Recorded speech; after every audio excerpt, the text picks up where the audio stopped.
Today, we're diving into a really interesting experiment happening out in Portland, Oregon. It's a city trying to solve its housing shortage, but not by building new homes. Instead, they're trying to unlock the ones that are already there.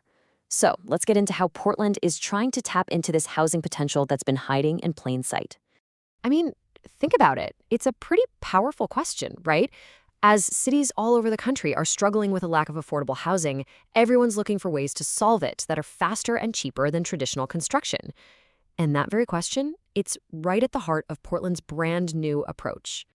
And here's the kicker. The city isn't just, encouraging people to do this. It's actually funding them. Portland is literally paying its homeowners to open up their spare rooms, turning what sounds like a clever idea into a real-world, honest-to-goodness experiment. Okay, so first let's set the scene. Like a lot of American cities right now, Portland is in a major housing squeeze. Building new places is slow, it's incredibly expensive, so the city leaders are asking, is there a faster, more creative way to get affordable homes on the market, like right now? And this is their answer, the Home Sharing Pilot Program. It's a year-long experiment with a pretty simple premise. Offer homeowners some cash as an incentive to rent out their empty rooms to people who really need an affordable place to live. The whole strategy here is just fascinating. Officials believe there are probably countless spare bedrooms just sitting empty all across the city. So this program isn't about pouring concrete or anything like that. It's about activating housing that's already there, but just underused. It's this potential hidden supply of homes just waiting to be unlocked. All right, so how does this thing actually work in practice? Let's get into the nuts and bolts. The money involved, the rules for homeowners, and who this is all really designed to help. First up, the investment. City leaders have put about $500,000 into getting this experiment off the ground.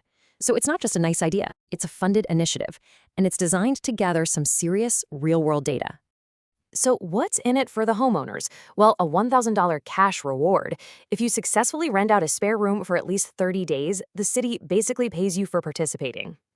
And it doesn't stop there. For every extra room a homeowner rents out, they get another $500. It's a really clear strategy to maximize the number of new housing units that hit the market. But, and this is a big but, to keep this housing truly affordable, there's a crucial rule. Homeowners can't just charge whatever they want.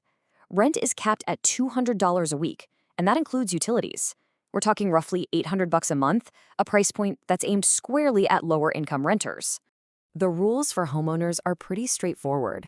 First, you have to actually live in the home. This isn't for some absentee landlord. Second, you have to rent to someone who isn't a family member. Third, the whole process is managed through an approved home sharing platform, like PadSplit, which helps connect homeowners with renters. And finally, the room has to be rented for at least a month to get that incentive. So who's the ideal renter for these rooms? Well, the city sees this helping a whole range of people. Think about service industry workers who need to live close to their jobs, or students on a really tight budget, or really just anyone looking for a more flexible, lower-cost option than your typical one-year apartment lease. But you gotta ask, does the potential here outweigh the pitfalls? Let's take a good, balanced look at the program's promise versus the very real challenges it's up against. So this program really presents a clear trade-off. On one hand, the potential is huge, right? It's way faster and cheaper than new construction, and it unlocks housing for people who need it. But the pitfalls are just as significant. This model is incredibly hard to scale up because it all depends on individual homeowners volunteering. And while $800 a month is cheaper than market rate, it's still out of reach for the lowest income folks. And it's really crucial to remember, this is not a solution for homelessness. It's designed to solve a different part of the problem. Okay, now let's zoom out a bit. While this is a local experiment happening in Portland, what comes out of it could be so much bigger. I mean, what happens here could actually influence housing policy way beyond Oregon. When it comes down to it, the success of this pilot isn't just about how many rooms get rented. It's really about collecting valuable data.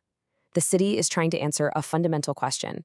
Is this a workable model? And could home sharing play a real, significant role in a city's larger housing strategy? And this quote from city officials really drives that point home. They are treating this like a scientific experiment. They're testing a theory, and the results, good or bad, are going to give them crucial information to help guide their decisions down the road.